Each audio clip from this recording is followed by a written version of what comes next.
अस्सलामुअलैकुम और खुश आमदीद। चलें आज हम बायोलॉजी की किताब के कुछ खास सफ़ात पलटते हैं। आज का हमारा मौजू है बायोलॉजी की तक़सीम और उसकी मुख्तलिफ शाखें। कभी सोचा है आपने जिंदगी कितनी बड़ी और अजीब है। एक छोटे से नजर ना आने वाले बैक्टीरिया से लेकर जंगल के बड़े बड़े हाथियों तक कितनी ज्यादा डाइवर्सिटी है। तो सवाल यह है कि इस सब को पढ़ा कैसे जाए। इसको समझने के लिए साइंसदानों ने इसे अलग अलग हिस्सों में बांट दिया है, बिल्कुल एक लाइब्रेरी की तरह, जहां हर सब्जेक्ट की किताब अपनी सही जगह पर होती है। और हाँ, आज जो हम पढ़ रहे हैं ये सीधा आपकी नवी जमात के बायोलॉजी की किताब से है। पहले बाब का तीसरा मौजू, बायोलॉजी की तकसीम और शाखें। तो तैयार हो जाएं क्योंकि ये सफ़र बहुत दिलचस्प होने वाला है। तो सबसे पहले आइए देखते हैं कि बायोलॉजी को मोटे तौर पर किन तीन बड़े हिस्सों में तकसीम किया जाता है। ये समझ लें कि बायोलॉजी की पूरी इमारत तीन मजबूत सतूनों पर खड़ी है। पहला ज़ूऑलॉजी यानी जानवरों का मुतालिया, दूसरा है बॉटनी जो हमें पौधों की दुनिया में ले जाती है, और तीसरा माइक्रोबायोलॉजी जो उन नन्ही मखलूक का मुतालिया है जिन्हें हम आम आंख से देख ही नहीं सकते। चलें पहले सुतून ज़ूऑलॉजी को थोड़ा आसान करते हैं। ये लफ्ज़ यूनानी ज़ुबान के दो लफ्ज़ों से बना है, जून जिसका मतलब है जानवर और लोगोस यानी पढ़ना या मुतालिया करना। तो सीधी सी बात है, ये वो ब्रांच है जो जानवरों की दुनिया को एक्सप्लोर करती है। अब बारी आती है बॉटनी की। ये बायोलॉजी की वो हरी भरी शाख है जो सिर्फ और सिर्फ पौधों के बारे में है। एक छोटे से बीज से लेकर बड़े बड़े दरख्तों तक पौधों की हर चीज, उनका स्ट्रक्चर, उनके फंक्शंस, सब कुछ हम बॉटनी में ही सीखते हैं। और आखिर में है माइक्रोबायोलॉजी। ये एक पूरी की पूरी ऐसी दुनिया है जो हमारी आंखों से छुपी हुई है। ये उन जानदारों की स्टडी है जिन्हें देखने के लिए माइक्रोस्कोप की ज़रूरत पड़ती है, जैसे कि बैक्टीरिया। ये छोटे छोटे जानदार हैं, लेकिन इनका असर दुनिया पर बहुत बड़ा होता है। ठीक है, तो अब जब हमने ये तीन मेन डिविजन्स देख ली हैं, तो अब थोड़ा और गहराई में जाते हैं।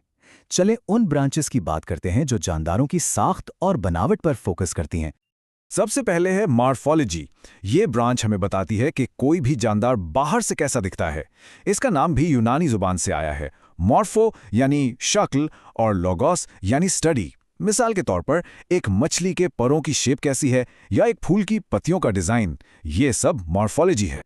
और इसके बिल्कुल बरअक्स एनाटमी हमें जिस्म के अंदर झांकने का मौका देती है। ये अंदरूनी हिस्सों की स्टडी है। इसका नाम उसके काम को बेहतरीन तरीके से बताता है। यूनानी लफ्ज़ एना मतलब ऊपर और टोमे मतलब काटना, यानी जिस्म को काट कर उसके अंदर के हिस्सों को स्टडी करना। तो उसे आसान लफ्ज़ों में समझते हैं। अगर आप एक तितली के खूबसूरत परों के रंगों को देख रहे हैं तो आप मॉर्फोलॉजी स्टडी कर रहे हैं। लेकिन अगर आप ये जानना चाहते हैं कि इस तितली के अंदर दिल और दूसरे आज़ा कैसे हैं, तो फिर आप एनाटॉमी की फील्ड में हैं। एक है बाहर की स्टडी, दूसरी है अंदर की। लेकिन दिलचस्प बात यह है कि साख्त की स्टडी यहाँ भी नहीं रुकती। जब हम माइक्रोस्कोप के नीचे देखते हैं तो दो और ब्रांचेस सामने आती हैं। पहली है हिस्टोलॉजी। इसमें हम टिश्यूज़ को स्टडी करते हैं, यानी खुलियों का ग्रुप, जैसे हमारी जिल्द के टिश्यूज़। और इससे भी आगे और छोटे लेवल पर है साइटोलॉजी या सेल बायोलॉजी। इसमें हम एक एक खुलिये को और उसके अंदर मौजूद छोटे छोटे हिस्सों यानी ऑर्गेनेल्स को स्टडी करते हैं। ठीक है, तो साख्त की बात तो हो गई। अब आगे बढ़ते हैं और उन ब्रांचेस को देखते हैं जो ये बताती हैं कि जानदार काम कैसे करते हैं, उनकी खुसूसियात आगे कैसे जाती हैं और वो बढ़ते कैसे हैं। यहाँ आती है फिजियोलॉजी। ये हाउ इट वर्क्स वाली ब्रांच है। ये इस बात की स्टडी है कि जानदारों के अलग अलग हिस्से काम कैसे करते हैं। जैसे हमारा दिल खून को पूरी बॉडी में पंप कैसे करता है या हमारा दिमाग कैसे सोचता है। इन सब सवालों के जवाब आपको फिजियोलॉजी में मिलेंगे। और अब आती है जेनेटिक्स। ये वो फील्ड है जो बताती है कि खुसूसियात या कैरेक्टर्स वालिदैन से बच्चों में कैसे मुंतकिल होते हैं। ये सब जीन्स का कमाल है। और लफ्ज़ जेनेटिक्स खुद यूनानी लफ्ज़ जेनेसिस से निकला है, जिसका मतलब है शुरुआत या ओरिजिन। तो ये जीन्स आखिर हैं क्या? बुनियादी तौर पर ये बायोलॉजिकल हिदायत हैं। आपकी आंखों का रंग, आपके बालों का स्टाइल, आपकी हाइट, ये सब कुछ आपके जीन्स में लिखा होता है, जो आपको अपने वालिदैन से मिलता है। इसके बाद है डेवलपमेंटल बायोलॉजी। ये असल में ज़िंदगी के बनने के मौजज़े की स्टडी है। ये वो कहानी है कि कैसे एक छोटा सा एम्ब्रियो डेवलप होकर एक पूरा जानदार बन जाता है। चाहे वो पौधा हो या इंसान, ये बढ़ने के पूरे अमल को कवर करती है। अच्छा, अब तक हमने इनफरादी जानदारों की बात की। अब देखते हैं कि वो आपस में और अपने माहौल के साथ कैसे ताल्लुक कायम करते हैं। देखें, कोई भी जानदार अकेला नहीं रह सकता। पहली ब्रांच है इकोलॉजी। ये देखती है कि जानदार अपने माहौल और दूसरे जानदारों के साथ कैसे रहते हैं। फिर आती है पैलिएंटोलॉजी, जो हमें फॉसिल्स की मदद से टाइम ट्रैवल करवाती है, लाखों साल पहले की दुनिया में। और तीसरी है पैरासाइटोलॉजी, जो उन जानदारों की स्टडी है जो दूसरों पर इन्हिसार करते हैं और उन्हें नुकसान पहुंचाते हैं। बायोलॉजी हमेशा आगे बढ़ रही है, हमेशा इवॉल्व हो रही है। तो चलें अब कुछ ऐसी जदीद फील्ड्स की बात करते हैं जो आजकल बहुत अहम हो चुकी हैं।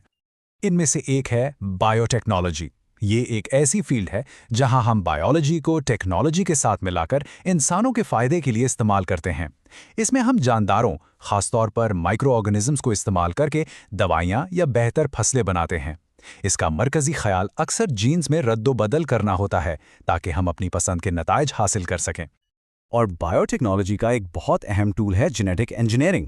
जैसा कि आप देख सकते हैं, इस अमल में पहला कदम है जीन्स में तब्दीली लाना। फिर इस जानदार की साख्त को बदला जाता है और आखिरी मकसद क्या है? अपनी मर्जी की बेहतर खुसूसियात हासिल करना। लेकिन लिस्ट यहाँ ख़त्म नहीं होती। बायोलॉजी की दुनिया बहुत बड़ी है। चलें कुछ और ब्रांचेस पर नज़र डालते हैं, जैसे कि इम्यूनोलॉजी, जो हमारे जिस्म के दिफाई निज़ाम यानी इम्यून सिस्टम की स्टडी है। फिर है एंटोमोलॉजी, कीड़े मकोड़ों की स्टडी। और फार्माकोलॉजी, जो आपसे और मुझसे बहुत मुताल्लिक है। ये अद्वियात की स्टडी है कि वो हमारे जिस्म पर कैसे असर करती हैं। तो इस पूरे सफर के बाद अब एक सवाल आपके लिए।